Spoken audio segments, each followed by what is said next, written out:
Il y a 70 ans, jour pour jour, les Alliés libéraient la France. Des milliers de soldats américains, canadiens, britanniques ou encore hollandais sont morts. Pour commémorer cet événement du passé qui a marqué les esprits à jamais, des jeunes ont réalisé une belle exposition. Ce sont les élèves du collège Schweitzer à la Bassée qui proposent cette exposition sur le camp de concentration de Mauthausen avec le soutien de l'amicale de Mauthausen. Via des photos et des écrits, cette exposition retrace la vie du camp de concentration. Cette exposition est l'aboutissement de 2 ans de travail avec différents ateliers menés, des visites et des voyages scolaires qui les ont emmenés jusque dans ce camp, où ils ont pu vivre une expérience assez impressionnante. C'était un bon voyage et on ne pouvait pas oublier ce qui s'était passé. C'est important de se souvenir de tout ça parce qu'il faut pas oublier pour pas que ça recommence. C'est un voyage qu'on peut pas oublier, qu'on fait qu'une fois dans sa vie. On était préparés, mais là c'était vraiment... on était sur les lieux, donc ça change quand même que parler à l'école. Ils ne sont pas d'avis à travailler le dimanche et le font savoir. Les salariés de l'enseigne Lidl ont manifesté ce matin devant les portes de la direction régionale. Environ 90 grévistes ont donné de la voix pour dire non au travail dominical. Une mobilisation qui a provoqué la fermeture de 3 magasins sur la métropole lilloise. Selon les grévistes, la direction ne leur laisserait pas le choix. Les délégués de la CFDT ont rencontré en début d'après-midi la direction pour entamer des négociations. Ils souhaitent que cette idée ne soit pas imposée mais plutôt proposée sur la base du volontariat. Actuellement, la direction propose une augmentation de 25% du salaire, soit l'équivalent de 10 € par mois. Une prime jugée ridicule par les syndicats et les salariés. Tanguy Lécluse s'est rendu sur place pour nous.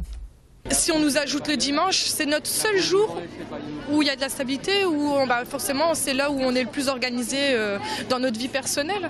Pour moi, travailler le dimanche, c'est hors de question. C'est vraiment un jour où on doit tous être en famille et travailler. Voilà, quoi. C'est pas notre but de travailler dimanche, ça c'est sûr. Ils nous disent que c'est sur la base du volontariat, ce qui est totalement faux. D'accord ? Parce que on doit signer des avenants. Et si on ne veut pas les signer, on sait ce qui nous attend. Les portes sont automatiques, comme ils nous disent, on peut sortir. Ils dansent pour lutter contre le cancer. Ce message d'espoir s'est déroulé ce midi sur le parvis de l'hôpital Jeanne de Flandre. C'est sous un ciel bleu et avec un nez rouge que les clowns de l'espoir sont entrés en scène. Et comme à chaque fois, ils n'ont pas eu de difficulté pour mettre l'ambiance. Cette année, ils ont décidé de faire une Zumba. Ils ont détourné les paroles de Stromae sur sa chanson « Alors on danse » pour évoquer la lutte contre cette maladie, le tout avec une pointe d'humour. Et c'est avec un grand sourire que les parents, mais aussi les enfants hospitalisés ont rejoint le mouvement. D'autres, plus affaiblis, ont pu assister au spectacle depuis la fenêtre de leur chambre. Je vous propose d'écouter ces quelques réactions.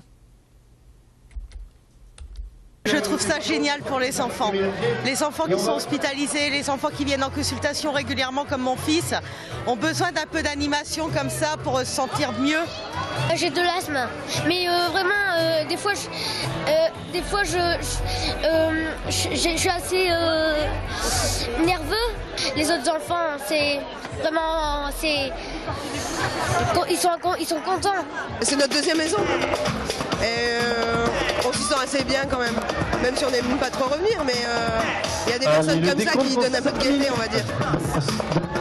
Ils organisent pas mal de choses et c'est une bonne association, il y en a plusieurs, il y en a pas mal. Elles étaient à 2 doigts de remporter le titre de championne d'Europe. Fraîchement décorées, championne de France, les pongistes de Lys-les-Lanois ont battu hier soir les Autrichiennes 3-2 en finale retour de la Coupe d'Europe. Malgré cette belle victoire, les filles arrivent en 2e position avec seulement 21 points d'écart. Les filles peuvent être fières d'elles pour le parcours réalisé. Cette dernière victoire, elles l'ont dédiée à Valéria Borza, la joueuse, est décédée peu avant Noël lors d'une méningite foudroyante. Je vous propose d'écouter l'entraîneur Christian Brifeuille. Les filles, tous les bénévoles, les gens ont dédié à Vali et j'en profite pour inviter les gens, c'est que vendredi prochain, donc le 13 juin, la salle de tennis de table de Lys-Lanois sera inaugurée au nom de Valéria Borza et ensuite nous aurons une rencontre CP-Lys contre une équipe européenne de très haut niveau et ce sera donc le point d'orgue de la saison 2013-2014 après un peu de repos.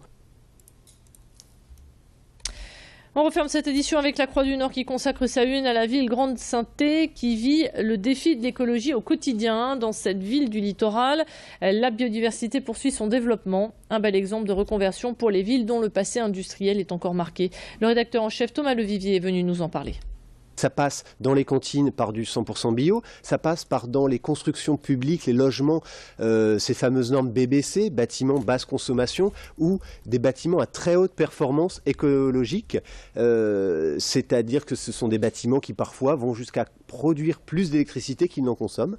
Donc ça c'est dans le côté habitation, mais c'est aussi dans le côté de la vie de tous les jours et des espaces publics, des espaces verts, avec une gestion différenciée, c'est-à-dire qu'on coupe pas forcément, on tombe pas la pelouse au même moment dans tous les espaces verts, on laisse fleurir, on laisse pousser, et c'est aussi la présence de la voie d'eau dans la ville.